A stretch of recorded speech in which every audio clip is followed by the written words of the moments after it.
स्वागत है आप सभी का हमारे channel Hindi horror story by Shweta में। अगर आपको मेरे चैनल की कहानियाँ पसंद आती हैं तो उसे लाइक कीजिए और शेयर कीजिए। अगर आप चैनल पर नए हैं तो मेरे चैनल को सब्सक्राइब कीजिए और शेयर कीजिए अपने दोस्तों के साथ। आज की कहानी जिन्होंने भेजी है उन्होंने अपना नाम और जगह बताने से मना किया हुआ है, तो सीधे सीधे कहानी पे आते हैं। मेरे पिताजी जरी मशीन चलाते थे। उनकी ड्यूटी एक हफ्ते दिन और एक हफ्ते रात को हुआ करती थी। एक दिन जब पापा की रात को ड्यूटी थी तो वो शाम 7 बजे घर से चले गए। नाइट ड्यूटी में पापा शाम 7 बजे जाते और सुबह 9 बजे घर आते थे। पापा जहाँ काम करते थे वहाँ घर से जाने के लिए 2 रास्ते थे। एक रास्ता लंबा था और काफ़ी टाइम लगता था और वो रास्ता भी ठीक था, थोड़ी बहुत भीड़ भाड़ होती थी।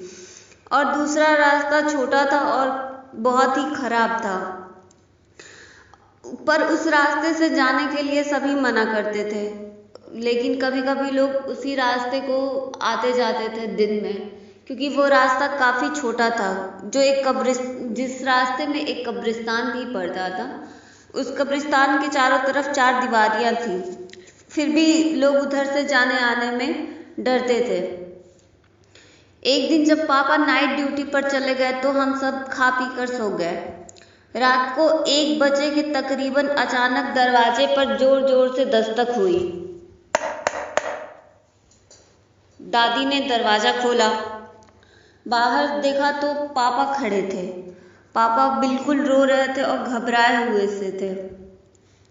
उन्होंने बोला, अम्मा मेरी जान बचा लो वरना मुझे मार देगा।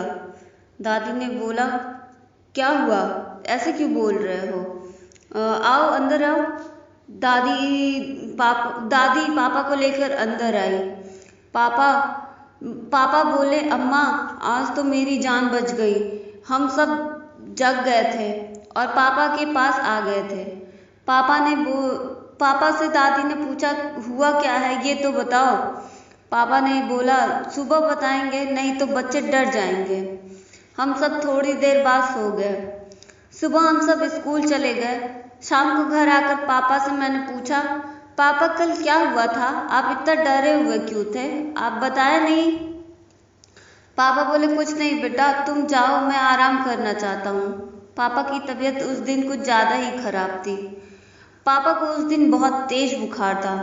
तकरीबन 1 हफ्ते पापा की तबीयत खराब रही और दिन प्रतिदिन उनकी तबीयत और भी खराब होते जा रही थी। दादी को ये लगा कि डर गया है, इस वजह से तबीयत खराब हो गई है, या फिर उस दिन जिस वजह से डरा होगा उस वजह से इसकी तबीयत खराब होती जा रही है। इसलिए दादी ने एक सोखा को बुलाया जो कि भूत प्रेत झाड़ते थे।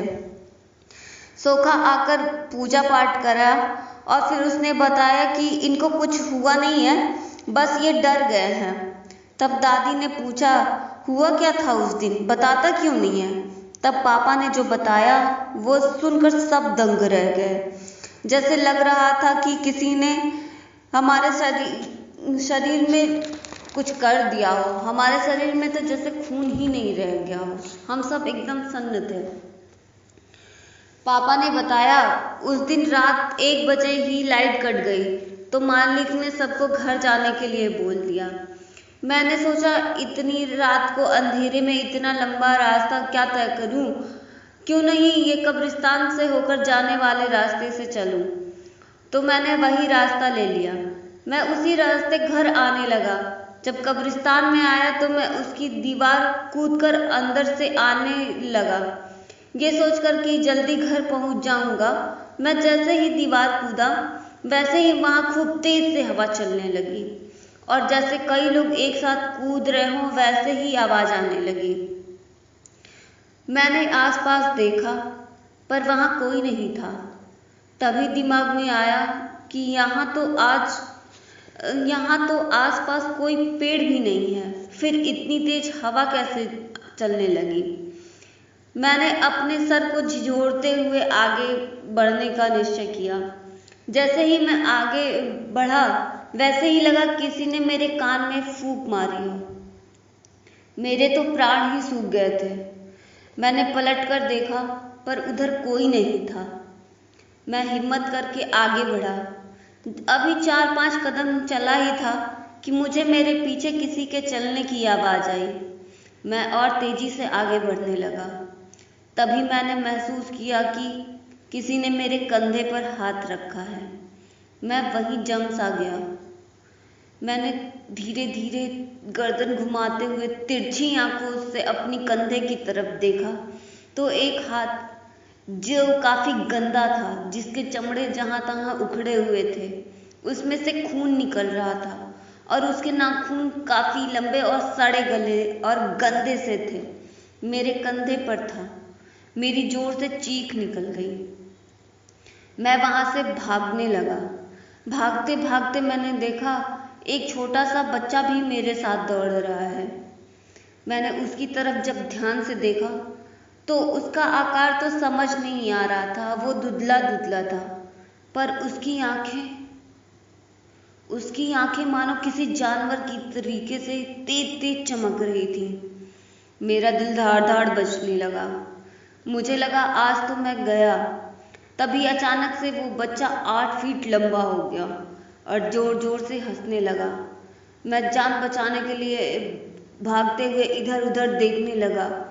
रोते हुए मैं देख ही रहा था, तभी मैंने देखा कि कब्रिस्तान के दूसरी छोर जिससे बाहर निकलना होता है वो पास ही में है। मैं उसी तरफ भागा। तभी उसने अपने हाथ बढ़ाए। वो मुझसे तकरीबन 4 फीट दूर पर था, पर उसके हाथ लंबे होते जा रहे थे। उसके हाथ लंबे होते होते मेरे गले तक आने लगे, पर पता नहीं क्यों वो मेरा गला नहीं पकड़ पा रहा था। फिर मैं भागने लगा। तभी उसने हंसते हुए कहा, ये जो तूने अपने गले में पहना है ना, इसे फेंक दे।